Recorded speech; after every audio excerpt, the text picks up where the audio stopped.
नमस्कार, मैं हूं दिलीप तिवारी और हमारे साथ एक खास मेहमान जुड़ रहे हैं। बीजेपी के राष्ट्रीय महासचिव कैलाश विजयवर्गीय जो इंदौर से आते हैं।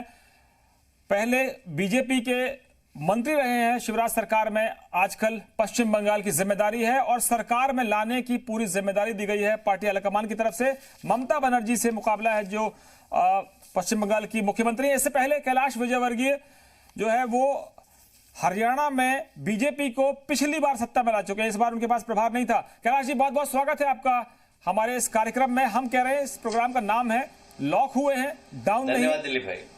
और हम हैं इंडिया वाले, इसलिए हम डाउन नहीं होते। तो आपके हौसले बुलंद है, जोश हाई है इंदौर में? निश्चित रूप से इंदौर की जनता बहुत बुलंदी के साथ काम कर रही है, बहुत अच्छी तरीके से सहयोग कर रही है। कुछ छुटपुट घटनाओं को छोड़ दीजिए आप, इंदौर ने अपनी प्रतिष्ठा रखी और आगे भी इंदौर की प्रतिष्ठा बनी रहेगी।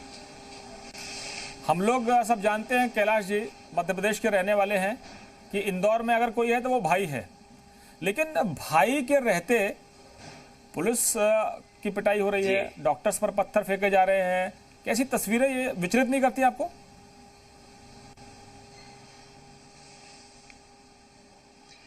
शुरुआत में कुछ हमारे अल्पसंख्यक भाइयों के बीच में गलतफहमियां फैला दी गई थी। जब उनके बीच में जाकर बात की इस घटना के बाद, तो मैं समझता हूं उन्होंने अपनी गलती को सुधारा भी, और न सिर्फ सुधारा, जिस टाटपट्टी बाकल में डॉक्टर्स के ऊपर पथराव किया गया था, उसी टाटपट्टी बाकल में पुष्पों से वर्षा की गई। दुर्भाग्य से मीडिया ने वो दिखाया नहीं, पर उन्होंने अपनी गलती मानी और अब इस घटना की इंदौर में कहीं पुनरावृत्ति नहीं होगी, ऐसा मुझे लगता है। क्योंकि अल्पसंख्यक समाज के धार्मिक नेता, राजनीतिक नेता, सबने मिलकर और इंदौर को बचाने के लिए संकल्प लिया है। तो मुझे लगता है कि इस छोटी सी घटना से इंदौर बदनाम जरूर हुआ, पर अब बिल्कुल उसके उलट सब लोग सहयोग प्रदान कर रहे हैं और मुझे लगता है कि इंदौर में यदि कंट्रोल आया है तो इसीलिए आया है। कैलाश जी, आपने एक बात कही कि दुर्भाग्य से मीडिया ने वो तस्वीरें नहीं दिखाई। मैं आपके साथ जुड़ा हुआ हूं, इंटरव्यू कर रहा हूं, इसी दौरान मैं अपनी टीम से कह रहा हूं कि कैलाश जी को वो तस्वीरें जरूर दिखवाइए कि हमने किस तरीके से सांप्रदायिक सौहार्द को मजबूत करने के लिए वो तस्वीरें भी दिखाई और वो तस्वीर भी दिखाई जिसमें माइनॉरिटीज के जुड़े हुए लोग, एक हिंदू महिला जो वृद्ध महिला थी, बुजुर्ग महिला थी, उसकी अंत्येष्टि कराने गए हैं। कैलाश जी, मैं पूरी जिम्मेदारी से कह रहा हूं कि मैं इस पक्ष में हूं कि अगर कोई गलत करता है तो सख्ती से उसका विरोध करना है और अगर अच्छा काम होता है तो पूरी मजबूती से दिखाना है। मैं आपसे जानना चाहता हूं कि अक्सर पूरे मध्य प्रदेश में कहा जाता था कि इंदौर में भाई हैं या ताई हैं, लेकिन ताई अब राष्ट्रीय राजनीति और प्रदेश की राजनीति से कम संन्यास की तरफ बढ़ गई हैं। दूसरी तरफ आपका बेटा वहां मजबूती से आगे आया था। विवादों को मैं छोड़ दूंगा क्योंकि विवाद का वक्त नहीं है, लेकिन कहते हैं कि भाई का जलवा है। लेकिन भाई के इलाके में जब ये तस्वीरें आए कि नंबर 1 राज्य है, राष्ट्र प्रदेश में, देश में नंबर 1 है सफाई में, लेकिन उस पर ये दाग लग जाते हैं, तो कैलाश विजयवर्गीय के कलेजे को चोट नहीं पहुंचती है?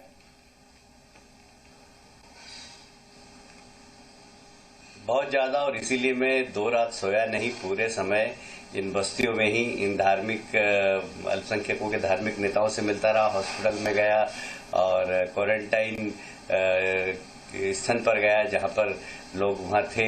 उन सब से मिलकर मैंने कैसे भी समझाने की कोशिश की और आप देख रहे हैं कि जिला प्रशासन, हम सबके प्रयास के कारण आज इंदौर में बहुत अच्छा माहौल है। सब लोग बहुत अच्छी तरीके से सेवा कर रहे हैं, डॉक्टर, पुलिस, पैरामेडिकल स्टाफ, सब लोग मिलकर काम कर रहे हैं। बल्कि इंदौर के जितने भी परंपरागत समाज हैं, संस्थाएं, वे सब भी इंदौर में गरीबों के लिए अन्नदान कर रही है। भोजन बन रहा है कम से कम 40-50 स्थानों पर। 1 लाख पैकेट रोज बट रहे हैं लोगों, गरीब लोगों के यहाँ। तो ये सब सरकार, समाज और शासन प्रशासन सबके द्वारा ही हो रहा है काम। लेकिन आपसे इस मामले में आलाकमान ने बात की, सरकार के बड़े नेताओं ने आपसे बात की, और क्या गृह मंत्री ने आपसे जानकारी ली या प्रधानमंत्री ने आपसे जानकारी ली कि आखिर इंदौर में हो क्या रहा? क्योंकि इंदौर को हम जानते हैं खान पान के लिए, मालवा खान पान के लिए, पोहा के लिए, जलेबी के लिए, नमकीन के लिए, या लोगों की जिस तरह से खातिरदारी होती है। हमने देखा कि आपने इतना बड़ा एक कार्यक्रम कुछ दिन पहले किया था, कोरोना सामने आने से पहले। एक हनुमान जी की बड़ी विशाल मूर्ति आपने वहां प्रतिष्ठापित कराई और लाखों की संख्या में लोगों को खाना खिलाया। उस शहर से ये तस्वीरें हमको परेशान करती दिल्ली में बैठकर।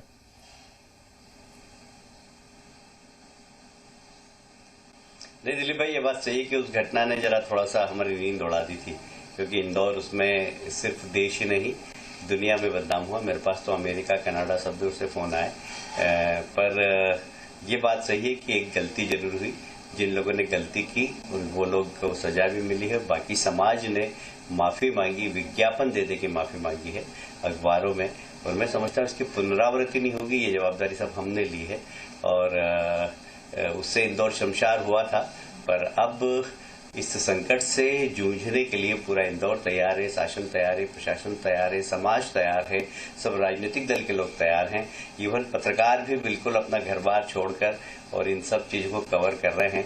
तो सभी लोग मिलकर काम कर रहे हैं। इस बात की मुझे बहुत गर्व है। मुझे आपकी पार्टी के वरिष्ठ नेताओं ने आपसे जानकारी ली कि आखिर कैलाश जी आपके शहर में, आपके इलाके में, आपकी कॉन्स्टिट्यूंसी में, आपके भाई बंधुओं के बीच में क्या हो गया? क्योंकि कहा जाता है कि अगर आप पत्थर भी फेंकोगे तो वो गिरेगा जाके कैलाश विजयवर्गीय के किसी समर्थक पर, किसी शुभचिंतक पर, या किसी उनके बहुत खास व्यक्ति पर, क्योंकि जहां भी आप चर्चा करोगे वहां कैलाश विजयवर्गीय के लोग हैं या उनकी टीम के लोग हैं। और अक्सर ये कहा जाता है कि भाई का जलवा है।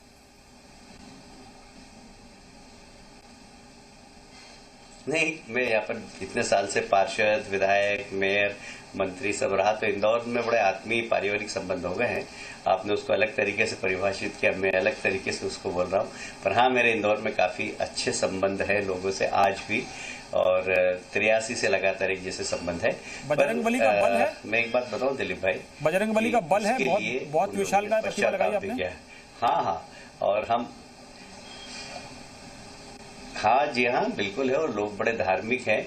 और जैसा आपने कहा कि केंद्रीय नेताओं ने, हम डेली 7 बजे नड्डा जी के साथ सारे पदाधिकारी बैठते हैं और हमारे प्रभार के प्रदेश और जहां रहते हैं जिस प्रदेश में उसकी उनको जानकारी देते हैं। आज वो मीटिंग 6 बजे है, इसलिए मैं आपसे जल्दी विदा लूंगा। तो कुल मिलाकर हम प्रत्येक अभी पार्टी पूरी की पूरी में कम से कम 5-6 घंटे वीडियो कॉन्फ्रेंसिंग में बैठता हूँ। बंगाल के जिला अध्यक्षों से बात करता हूँ, पदाधिकारियों से बात करता हूँ, फिर दिल्ली में हमारे पदाधिकारियों की बैठक होती है। तो हम सब लोग अभी संगठन का काम, लॉकडाउन जरूर हो गया हुआ कि हम लोग कहीं बिल्कुल लॉकडाउन नहीं है, हम लोग अभी भी काम कर रहे हैं। और अभी आपसे निकलने के बाद 6 बजे में नड्डा जी, हमने इस प्रोग्राम का नाम ही रखा है लॉक हुए हैं, डाउन नहीं। के साथ वो कैलाश जी, हमने एक नाम रखा है प्रोग्राम का, लॉक हैं, डाउन नहीं, क्योंकि हम हैं इंडिया वाले। और हम आपसे एक सवाल करना चाहते हैं कि एक तस्वीर वो भी हमने देखी कि जब डॉक्टरों पर फूल पुष्प वर्षा, आपने कहा अल्पसंख्यक समुदाय के लोगों ने विज्ञापन देकर माफी मांगी। ये हमको अच्छा लगा कि उन्होंने अपनी गलती नहीं की, उन लोगों ने, कुछ लोगों ने गलती की होगी, लेकिन सबने माफी मांगी। एक तस्वीर थी जिसमें एक हिंदू वृद्ध महिला को अंतिम संस्कार के लिए कंधा देने वाले मुस्लिम समुदाय के लोग थे। ये बहुत अच्छी तस्वीर थी। मैं आपसे जानना चाहता हूं कि जिन डॉक्टर्स ने जान दे दी, जिन डॉक्टर्स ने अपने घर बार छोड़ दिए लोगों की सेवा के लिए, तो ये हमारे समाज के नए हीरो हैं।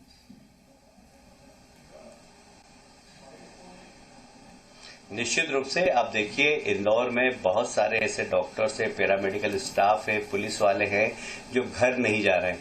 और इंदौर में आप जानते हैं होटल बिजनेस बहुत बड़ा है, तो हमारे अच्छी होटलों ने अपनी होटल दे दी कि आप घर में जाइए, हमारे दीजिए, हम लोग आपकी सेवा करेंगे, हम लोग आपको भोजन देंगे।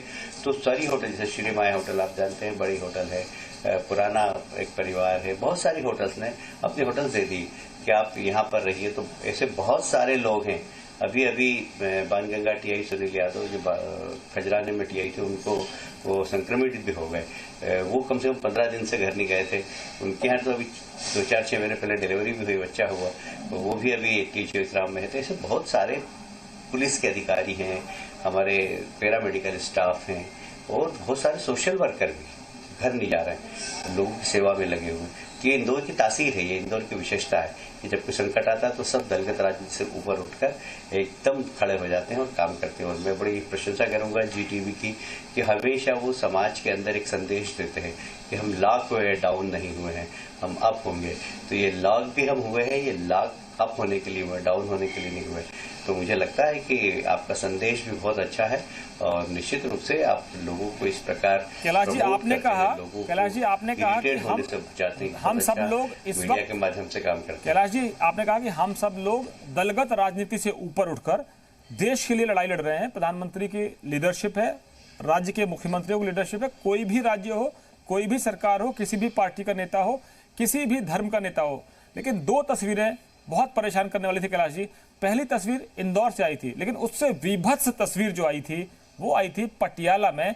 एएसआई हरजीत सिंह का हाथ काट लिया सिर्फ इसलिए, तथाकथित निहंग थे, वो किसी एक समुदाय की बात नहीं कर रहा हूं मैं, अपराधी किसी भी समुदाय का वो अपराधी है, और इसलिए हाथ काट लिया कि उन्होंने उनसे पूछ लिया था कि आपके पास पास है क्या।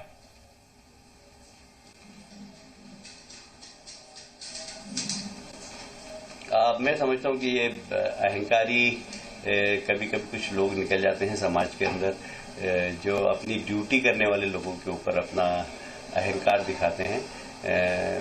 कोई व्यक्ति ने अगर गलती की तो उससे पूरा समाज तो कलंकित होता है, पर पूरे समाज के लोग ऐसे नहीं होते हैं।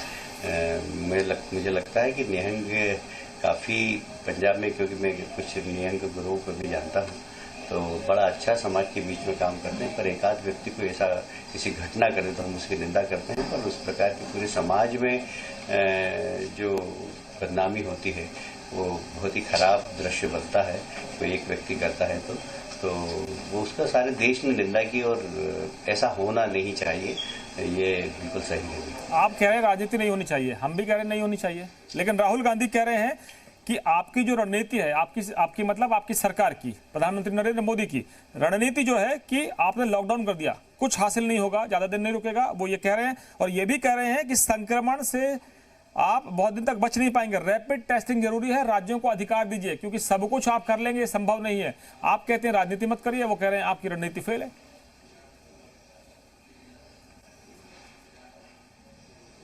ठीक है, राहुल गांधी जी के ऊपर कोई टिप्पणी नहीं करूंगा। सब जानते हैं कि राहुल गांधी जी क्या कहते हैं और उनकी कितनी सोच है, कितनी समझ है।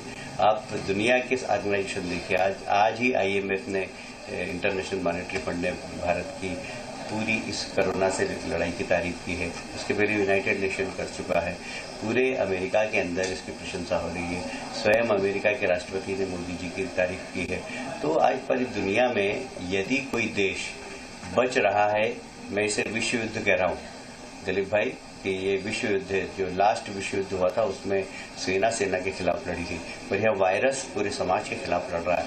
तो आज विश्व के अंदर जिस तरीके से ताकतवर देशों की दुर्दशा आप देखिए, अमेरिका हुआ, इंग्लैंड हुआ, इटली हुआ, फ्रांस हुआ, क्या हालत हो रही है वहां पर। लाश को अंतिम क्रिया करने वाले लोग नहीं मिल रहे हैं। तो ये वहाँ की उन देशों की हालत हो गई है। इससे इंदौर, हमारा देश बहुत बचा है, और इसमें सारी दुनिया के अंदर मोदी जी की वाहवाही हो रही है। आज मोदी जी सिर्फ हमारे देश के नेता नहीं, सारी दुनिया के नेता बन गए हैं। तो कोई भी लीडरशिप यदि कोई काम करती है तो उसकी खुशबू सिर्फ हमारे देश में नहीं, पूरी दुनिया के अंदर।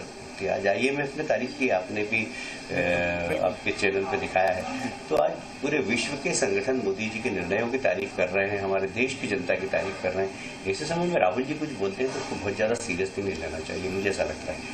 देखिए, हमको तो कैलाश जी, आपको तो खैर अधिकार है सीरियसली नहीं लेने का, हमारी मजबूरी है कि हम सबको सीरियसली लेते हैं, क्योंकि उनके बयान है, पार्टी के पूर्व राष्ट्रीय अध्यक्ष रहे हैं और वो प्रधानमंत्री पद के दावेदार रहे हैं आपके प्रधानमंत्री के उम्मीदवार के खिलाफ, और दोबारा भी कहा जा रहा था कि यही प्रधानमंत्री बनेंगे।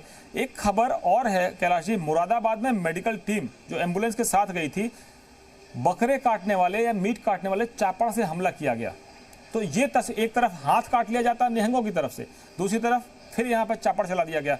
ये कैसी तस्वीरें भयावह। ये देश क्या, आपने पूरी ताकत लगाई है, योगी जी बैठे हैं कह रहे हैं NSA लगाओ, अंदर करो। इतना बड़ा आबादी का प्रदेश है, उसमें ये संकट का दौर है, आपको बचाने के लिए डॉक्टर भगवान बनकर आए हैं, आप चापड़ चला रहे हैं।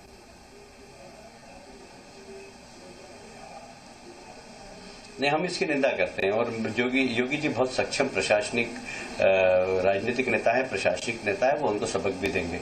और मैं समझता हूं कि आपके माध्यम से मैं कहना चाहूंगा, किसी भी प्रदेश के अंदर इस प्रकार की घटना हो तो ऐसे लोगों को बख्शना नहीं चाहिए, बिल्कुल दया की आवश्यकता नहीं। ऐसे लोगों के खिलाफ सख्त से सख्त कार्रवाई करना चाहिए, जैसे पिछले दिनों इंदौर में भी हुई है, योगी जी ने उत्तर प्रदेश में भी की है, और आज की घटना में भी मुझे उम्मीद है कि योगी जी छोड़ेंगे नहीं, ऐसे लोगों को बख्शेंगे नहीं, क्योंकि समाज में ऐसी घटनाएं नहीं होना चाहिए। ऐसे समय में जब विपरीत परिस्थितियों में हमारे डॉक्टर्स, पैरामेडिकल स्टाफ सब लोग मिलकर देश को बचाने के लिए, समाज को बचाने के लिए अपने प्राण की चिंता नहीं कर रहे हैं, ऐसे समय में अगर ऐसे लोग ऐसी हरकत करते हैं तो उनके खिलाफ कड़ी से कड़ी कार्रवाई होना चाहिए। कैलाश जी, एक और बड़ा किरदार है इसमें, एक तरफ नरेंद्र मोदी देश को इकट्ठा करने के लिए लॉकडाउन करते हैं, दूसरी तरफ एक व्यक्ति है मौलाना साद, जो मरकज में जो पूरे जमाती थे उनको इकट्ठा करके दिल्ली में वो शख्स बैठा हुआ था। लोग कह रहे हैं कि मौलाना साद को प्रसाद खिलाने की जो पूरी व्यवस्था थी वो पहले कांग्रेस ने की, आम आदमी पार्टी ने भी कोई ध्यान नहीं दिया, और बीजेपी की सत्ता में रहते हुए जिसके पास दिल्ली की अपनी पूरी अगर कहें पुलिस की व्यवस्था उसके पास है, होम मिनिस्ट्री उसके पास है, इंटेलिजेंस उसके पास है, केंद्र की सरकार उसके पास है, तो मौलाना साहब को प्रसाद तो सबने खिलाया और जनता जो है वो जहर पी रही है।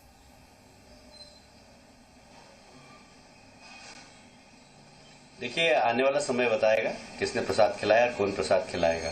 हम भी प्रसाद खिलाएंगे, वो प्रसाद कैसा होगा ये समय बताएगा। और इसलिए ऐसे लोगों को जो समाज में कहीं ना कहीं एक नासूर की तरह है, उन लोगों को बिल्कुल बख्शना नहीं चाहिए, और मुझे उम्मीद है कि आगे बख्शा भी नहीं जाएगा। जिन्होंने ऐसा उनको पनाह दी है वो लोग उनकी जाने, पर मैं अपनी पार्टी के बारे में बहुत जवाबदारी के साथ कह सकता हूं कि हमारी पार्टी, हमारी सरकार ऐसे लोगों के खिलाफ कड़ी से कड़ी कार्रवाई करेगी। ये मैं आपके माध्यम से आपके दर्शकों को आज दिल्ली पुलिस ने कैलाश जी, दिल्ली पुलिस ने उनके घर में दबिश दी थी, तलाशी भी ली है, लेकिन अब जाहिर है कि वो जान बचाते हुए छिप रहे होंगे, फिर रहे होंगे। उनकी तरफ से जमीयत उलमा हिंद ने सुप्रीम कोर्ट में याचिका दायर की थी कि साहब उनके खिलाफ देश में माहौल खराब कर रहा मीडिया के खिलाफ वो शिकायत करने गए थे, तो सुप्रीम कोर्ट ने उसको सुनने से इनकार किया, कहा कि आप बाद में आइए और इसके पूरे मामले में जो हमको कहना होगा वो बाद में कहेंगे। मैं आपसे जानना चाहता हूं कि मीडिया अगर सच दिखाए तो वो देशद्रोही, मीडिया दिखाए तो वो मुस्लिम का धर्म का विरोधी, या वो दंगे कराने वाला। अरे साहब, आप 2000 लोगों को इकट्ठा रखते हैं, एक एक कमरे में 20-20 लोगों को ठूस कर भरते हैं, मरकज के नाम पे मरघट पहुंचाते हैं लोगों को। मीडिया को जिम्मेदार है, मीडिया तो अपनी जिम्मेदारी निभा रहा है, मीडिया तो बता रहा है कि आपने सब कुछ वायलेट कर दिया। विदेशी आए हैं, वो वीजा का नॉर्म्स का वायलेशन कर रहे हैं। अभी यहाँ वीजा जब्त किए गए उत्तर प्रदेश में, दुनिया भर के लोग कहां से आए हैं और आपने जानकारी नहीं दी, और आप कहते हो मीडिया और बीजेपी और संघ जो सब मिलके वो मुसलमानों के खिलाफ है। हम तो अपनी जिम्मेदारी कर रहे हैं, हम कहां से दोषी हो गए कैलाश जी?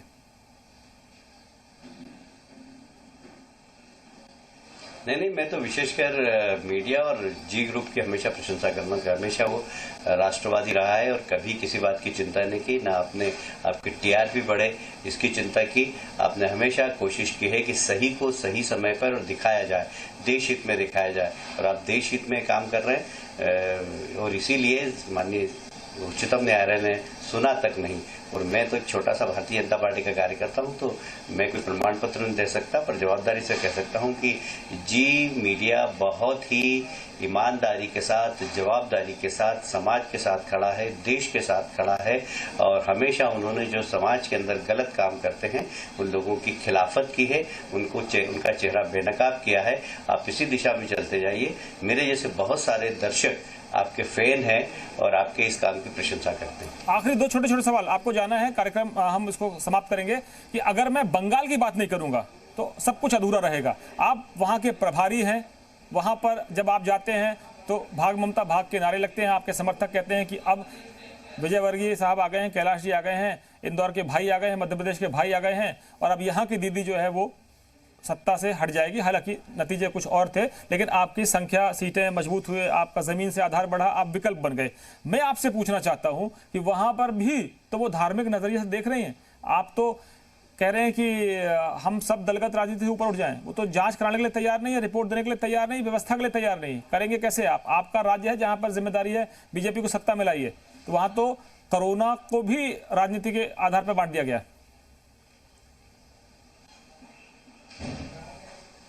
ये दुर्भाग्य है, पूरे देश के अंदर किसी भी दल के मुख्यमंत्री हो, प्रधानमंत्री जी के साथ हाथ से हाथ मिला के चल रहे हैं, कदम से कदम मिला के चल रहे हैं, पर ममता जी की कुछ अपनी अलग सत्ता है, अलग मिजाज है, अलग उनकी राजनीति है। वह देश की चिंता नहीं करती, वो भारत के संविधान की चिंता नहीं करती, वो तो सिर्फ ममता संविधान चलता है। जो उन्होंने कह दिया वो सही, न खाता न वही, जो ममता जी कहे वही सही, तो वो इस प्रकार राज चलाती है। वो तो कहते हैं कि आप गुंडागर्दी फैला रहे हैं, खतरनाक स्थिति में वो कहते हैं आप गुंडे लेकर आते हैं कि बारूद के वो तो आपको कहते हैं गुंडागर्दी फैला रहे हैं आप। नहीं, मैं तो अकेला ही जाता हूँ, कभी जाता ही नहीं वहां पर। और अब मुझे पता नहीं वो क्या कहती है, पर अगर मैं गुंडागिर्दी कर रहा हूँ तो उनकी पुलिस है, उनका प्रशासन है, उनको कार्रवाई करना चाहिए। हालांकि 25-30 झूठे मुकदमे उन्होंने मुझे लगा दिए हैं, पर मैं उसकी चिंता नहीं करता। मैं तो इतना मानता हूं कि बंगाल में काम करना, वहां देश के लिए काम करना, क्योंकि जिस तरीके से असामाजिक गतिविधियां वहां पर चलती है और सरकार उनको प्रोटेक्ट करती है।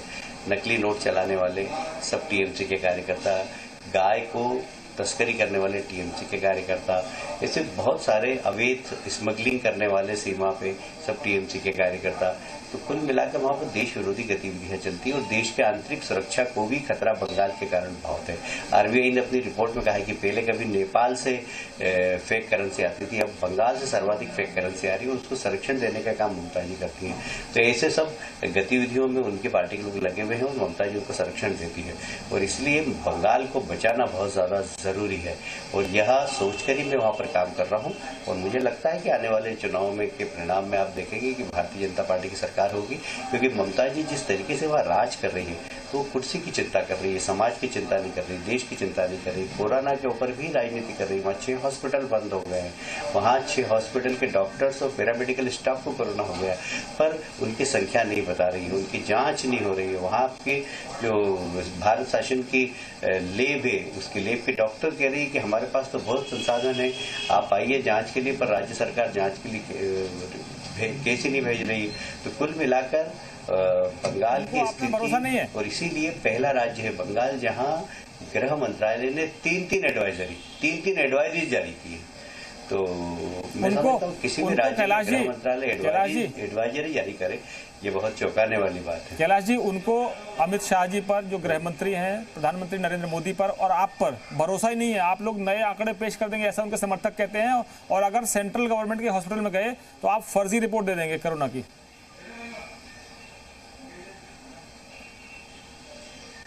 यही बात उन्होंने अल्पसंख्यक समाज के बीच में फैलाई थी। लॉकडाउन है, पर कुछ इलाके में बिल्कुल लॉकडाउन नहीं है, वहाँ पर राजनीति चल रही है, वोट की राजनीति चल रही है।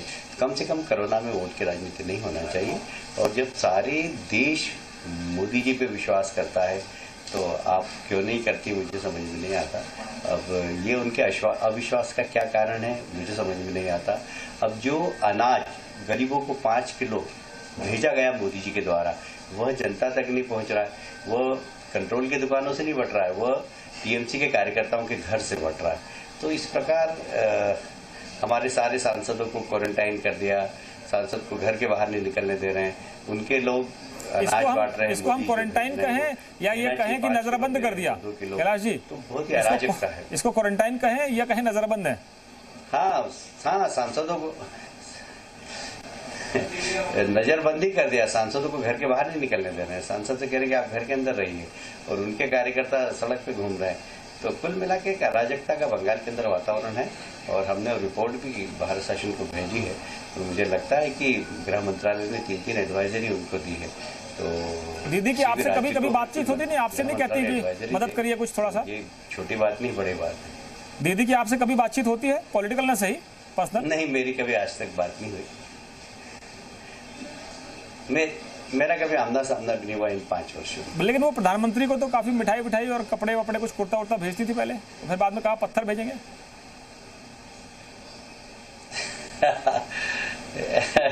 हाँ, उन्होंने कहा, मोदी ने तो बड़े स्वादिकता से कहा कि राजनीति में हमारे बड़े अच्छे संबंध हैं, भले ही हम विरोधी दल के हो, दीदी आती है, रसगुल्ले भी खिलाती है और मेरे कुर्ते का कपड़ा भी दिया। तो उन्होंने तो बिल्कुल ये संदेश देने के लिए दिया था कि हम राजनीति में भले ही विचारधारा हमारी अलग हो, बाकी हम लोग व्यक्तिगत संबंध अच्छे हैं। तो दीदी भड़क गई, उन्होंने कह दिया मैं तो कंकर वाले रसगुल्ले खिलाऊंगी और भारतीय जनता पार्टी की एक भी सीट नहीं जीतने दूंगी। और फिर 18 सीट लोकसभा की जीत गई तो वो एकदम सन्निपात में चली गई। तो वो इसलिए उनके बड़े कैलाश जी, उनको डर लगता है कि प्रधानमंत्री का जो बयान है, प्रधानमंत्री का बयान कहीं माइनॉरिटी में, उनके वोट बैंक में सेंध न लगा दे कि ये तो हमको यहाँ पे गाली, हमारे सामने तो मोदी को गाली देती हैं, बाद में रसगुल्ले और कुर्ता भेजती हैं, ये डबल गेम खेल रही है। इसलिए उनको डर लग गया होगा, इसलिए मैंने कहा कंकड़ वाला रसगुल्ला खिलाएंगे। क्योंकि आप लोग एक तीर से 2 शिकार करते हैं ना आप लोग। बिल्कुल सही है, आपने बिल्कुल सही पकड़ा है। नहीं, मोदी जी ने तो बिल्कुल सौजन्यता में कहा था, पर उनका राजनीतिक इम्पैक्ट, लेकिन फायदा तो कैलाश विजयवर्गीय उठाएंगे ना। फिर फायदा तो कैलाश विजयवर्गीय उठाएंगे, जो महासचिव हैं, जिनको प्रभार दिया गया है कि सत्ता से दीदी को हटाना है और दादा को लाना है।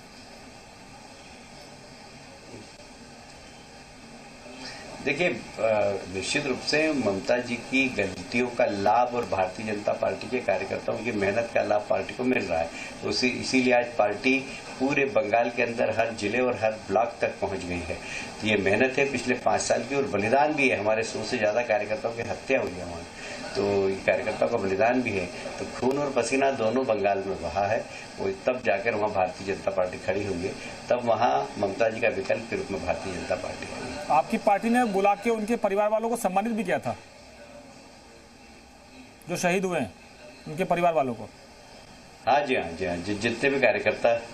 जितने कार्यकर्ता शहीद हुए उनको सम्मानित भी किया, और उनकी चिंता करने के लिए अमित शाह जी ने हमको निर्देश दिए थे राष्ट्रीय अध्यक्ष की हैसियत से कि इनके परिवार की चिंता करना।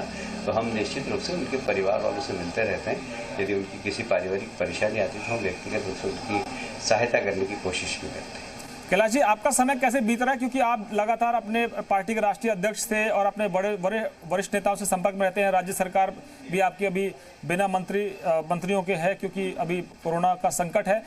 तो कैसे चल रही है, क्योंकि ये आरोप लगे आप पर, आपकी सरकार पर, आपकी पार्टी पर, कि आपने कमलनाथ की सरकार को गिराने के लिए ये कोरोना का लॉकडाउन देर से किया। कमलनाथ ने ये आरोप मीडिया के जरिए लगाया है, और ये आरोप आप पर भी है कि आपने कहा था बॉस इशारा कर दे तो सब खत्म कर देंगे। तो बॉस ने इशारा कर दिया था आपको?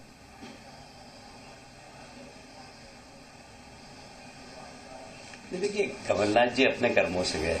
कमलनाथ जी ने जिस प्रकार अहंकारी प्रवृत्ति दिखाई थी और अपने ही दल के लोगों की उपेक्षा की थी।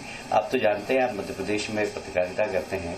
ज्योतिरादित्य सिंधिया जी की कांग्रेस की सरकार बनाने में बड़ी महत्वपूर्ण भूमिका थी। सबसे ज्यादा सभाएं उनकी हुई थी, और सबसे ज्यादा उनकी सभाओं में भीड़ आती थी।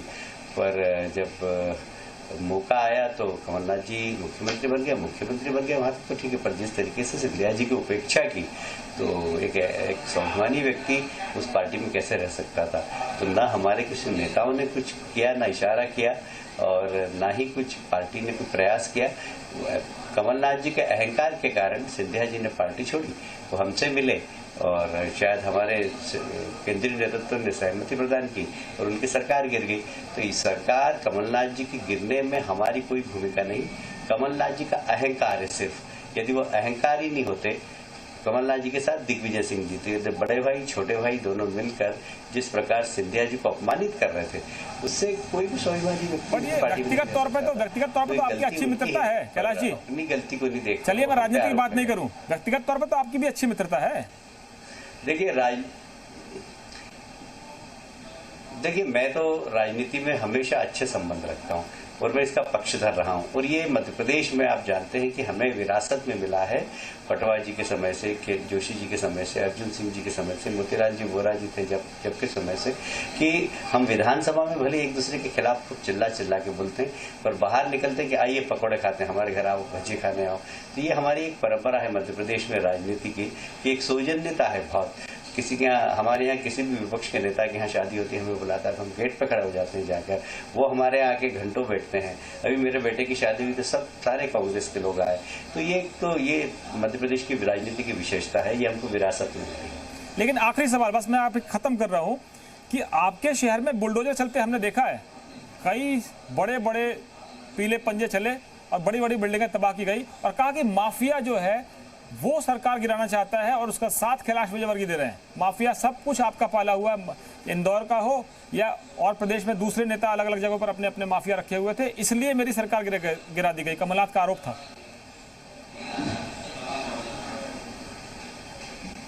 देखिए, कमलनाथ जी भले कुछ भी आरोप लगाए, पर जो लोग वास्तविकता जानते हैं, आप सहित आपके दर्शक जानते हैं कि सिंधिया जी किसकी पार्टी के थे। उन्होंने कमलनाथ जी का साथ छोड़ा, उनके साथियों ने साथ छोड़ा और हमसे आके मिल गए। इसमें हमारी क्या भूमिका? हमारी कोई भूमिका ही नहीं। उनका अहंकार उनको खा गया। उनका जो अहंकार था, उन्होंने अपने ही दल के नेताओं का सम्मान नहीं किया। अभी तो एक और बम फूट सकता है। एक और नेता है जो बहुत मुंह फुला के बैठे हुए, पिछले 6 महीने से कमलनाथ जी ने उनसे बात नहीं की है, वो तो हम प्रयास नहीं कर रहे हैं, तो अभी हमारे साथ आ जाए।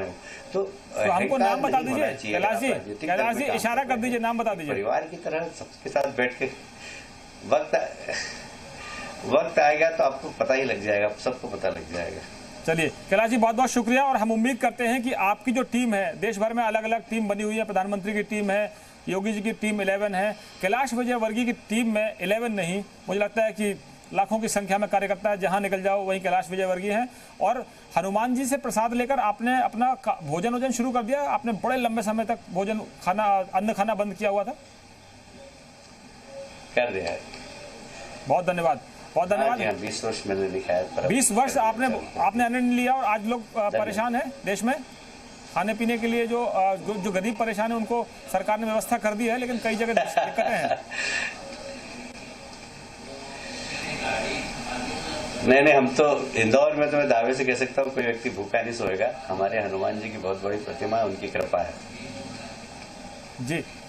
तो हम उम्मीद करते हैं कि बजरंग बली की गदा जो है कोरोना पर भी चले और जो दूसरे धर्मों के लोग हैं वो भी ये समझें, सब लोग मिलकर हम लड़े। ये ना हिंदू का मामला है, ना मुसलमान का मामला है, ना सिख का, ना ईसाई का। किसी का हाथ मत काटिए, किसी के गले पर, किसी के चेहरे पर चापड़ मत चलाइए और किसी पर पत्थर मत फेंकिए, क्योंकि ये नए जमाने के भगवान हैं। डॉक्टर भगवान है, आपके लिए पुलिस भगवान है, और ऐसे सफाई कर्मचारी जो आपकी गंदगी और कूड़ा उठाते हैं वो आज हमारे लिए भगवान बने हुए हैं। क्योंकि कोरोना बताकर नहीं आएगा। दुनिया के सबसे शक्तिशाली मुल्क परेशान है और हमसे हाइड्रोक्सीक्लोरोक्विन मांग रहे हैं, और ट्रंप साहब कहते हैं भारत का आभार। और ब्रिटेन की महारानी इस महामारी से डरकर एक दूसरे महल में चली गई हैं। ब्रिटेन के प्राइम मिनिस्टर पूरे से इससे घिरे हुए हैं। तो कैलाश जी, आपका बहुत बहुत शुक्रिया तमाम जानकारी साझा करने के लिए। और हम बार बार कह रहे हैं कि हमारा मकसद राजनीति करना नहीं है, लेकिन राजनीति करने वालों पर सवाल उठाना हमारा अधिकार है। बहुत बहुत शुक्रिया कैलाश जी आपका। तो ये थे हमारे साथ बीजेपी के राष्ट्रीय महासचिव कैलाश विजयवर्गीय, जिन्होंने कोरोना को लेकर कहा कि इंदौर की जो तस्वीर बनी थी, जो छवि बनी थी, वो अब बदल जाएगी। सब मिलकर एक साथ इस जंग से लड़ेंगे। बहुत बहुत धन्यवाद। फिलहाल इतना ही।